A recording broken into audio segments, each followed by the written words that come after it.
Boxing King Media, powered by BYD, Eddie Hearn. BYD? What's PYD? BYD. BYD. Sponsor of the Euros, the electric car company. Build your dreams. Okay. Check it out. They're looking to have their foothold in the UK market. They've actually in Riyadh. You might have seen the dealership. Right, okay. They're from China, but in a fair few markets now. It's time for the UK to see what they're about. Good luck to him. Good luck to him.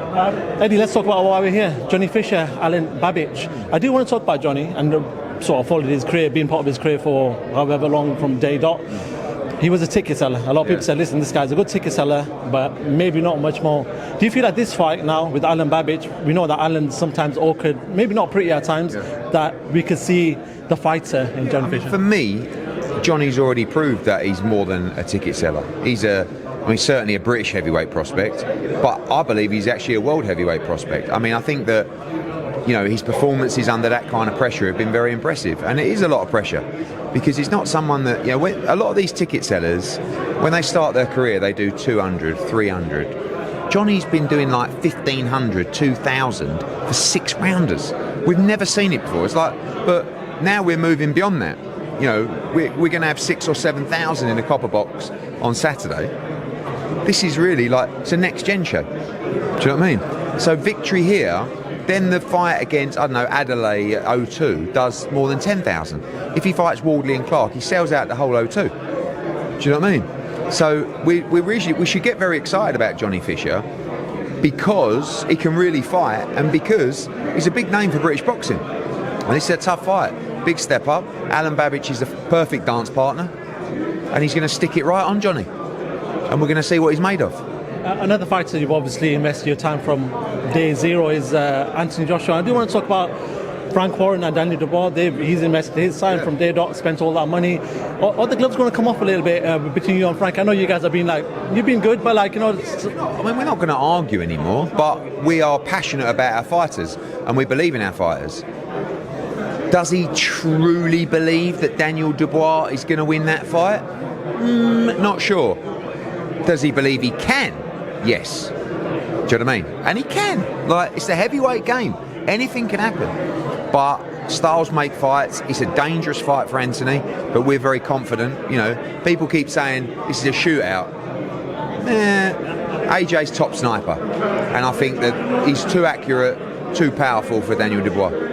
I do want to talk about an interview done by someone you know quite well and maybe don't get along with as much, Thomas Hauser, who said the winner of this fight isn't going to be a champion. Usyk's beaten them all, he's undisputed. I did this interview earlier. Let me tell you about Thomas Hauser.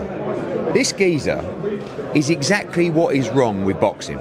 Boxing is changing, boxing is evolving. Thomas Hauser is a dinosaur journalist that is so miserable and pessimistic. He wrote an article about Anthony Joshua in The Guardian about 2 years ago. And it basically said AJ should retire because I think he's suffering brain damage. Absolutely disgusting, right? It had no substance to it at all. There was no research behind it. Never even spoken to Anthony Joshua. To come out and say such a thing, and I've never forgiven him for that, and I'll always be cordial. But he never apologised. And now, all of a sudden, AJ's in the form of his career, right? Look better than he's ever looked before.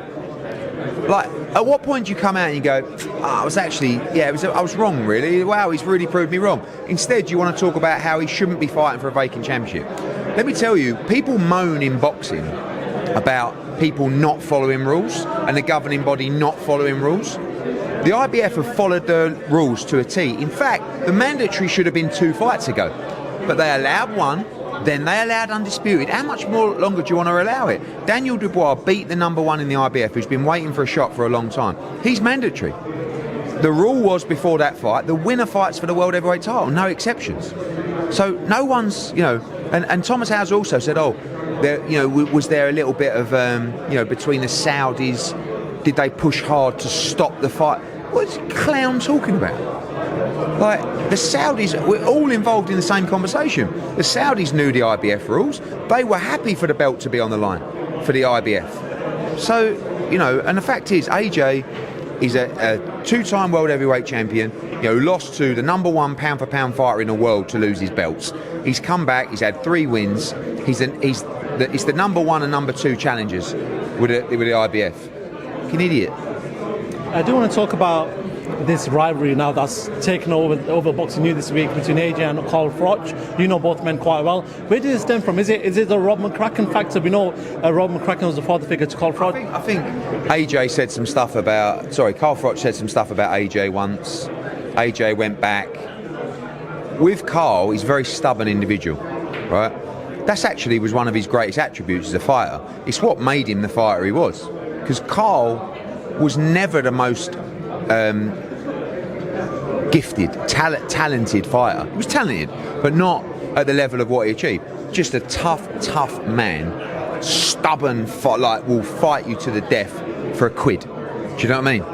And he's so stubborn that once it starts, it kind of never finishes. It might dampen down, and then it kind of re-emerged. And I feel like Carl was never really actually given AJ the credit that he deserves, because I believe his resume, and I know he's fought everyone that's been put in front of him. He's a 2-time world heavyweight champion. I think will become a 3-time world heavyweight champion. Carl Froch is one of the greatest fighters Britain's ever had. He's a Hall of Famer. It's just a bit sad, because they're two guys that I like and two guys that I've achieved a lot with. And they kind of grew up in the system together as well at GB and Rob McCracken. So, yeah, I don't like it. But these things happen.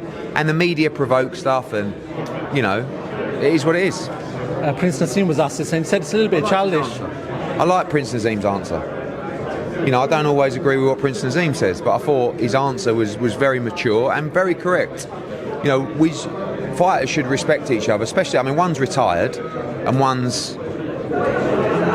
in my opinion, on the way to the Hall of Fame.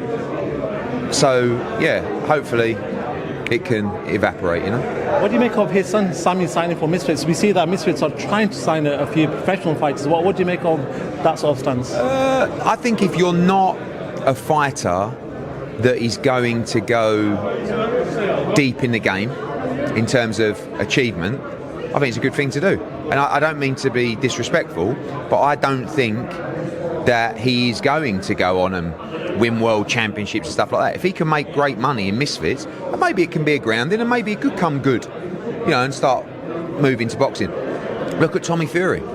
Tommy Fury is nowhere near good enough to win any professional title. He's made an absolute fortune out of Misfits.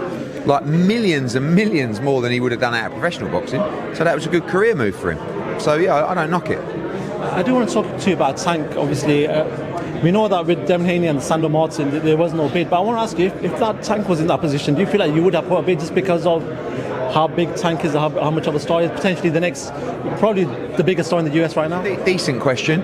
It's more about the value of a fight. Do you know what I mean? So for me, I don't feel that I could have won the bid with an amount of money that would have made it a commercial success for Matchroom and DAZN. So if DAZN and myself, if a Tank bid come up and we felt that there was a commercial opportunity, we would bid. But yeah, it's a fight-by-fight basis, really. Just a final one for myself. Manny Pacquiao, WBC have endorsed Manny Pacquiao to come back and fight Mario Barrios for the WBC title. What do you make of that? I don't know, really. I think that Manny is still a huge name, and he's still a very talented fighter. I think if he wants to have a fight, it's kind of fair enough. Should he get a shot at the title? I don't know. I don't know. At this point, it's difficult to say what Manny has left.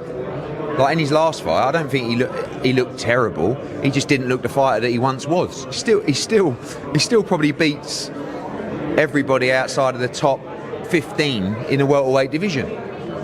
But I don't know. I think the counter argument is Conor Ben, Manny Pacquiao, that fight. Yeah, but like that for me is more of a novelty fight. But it's a bit of a strange fight. But it's not for the welterweight title. Conor Ben's not in the top 5 of the governing bodies. He's a welterweight contender fighting a 7-weight world champion. So, but fighting for the world championship, I don't know. Actually, final one. Frank Warren seems to have signed a few American fighters. What do you know? Is he trying to divulge himself, get into the US market? No, I think it's important to have quality stock. Brandon Lee's a fighter that we talked to a while ago. Good fighter. Couldn't get a deal done. I don't know Lugo, but I believe we're going to put him on the show on August the 3rd with George out in LA. But yeah, I think it's good to have international stock. And yeah, and all is a pleasure, mate. Thank you very much.